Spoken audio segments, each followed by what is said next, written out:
Hello friends, চলে এসেছি একটা নতুন ভিডিও নিয়ে। আজ দুপুরের মেনুতে কি কি ছিল সেটাই তোমাদের সাথে শেয়ার করার জন্য।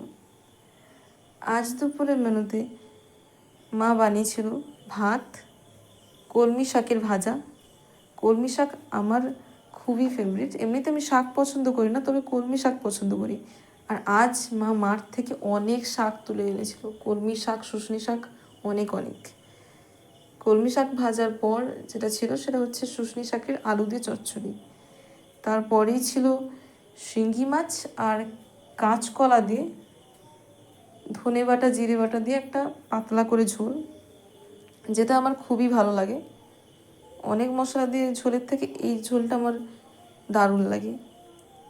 তারপরে সবার শেষে ছিল মাছের আমদির টক। আর আমাদের বাড়িতে আমদির টকে ঢ্যাঁড়সও দেওয়া হয়। তো এটাই ছিল আজকের দুপুরের মেনু। কেমন লাগলো সেটা অবশ্যই বলো।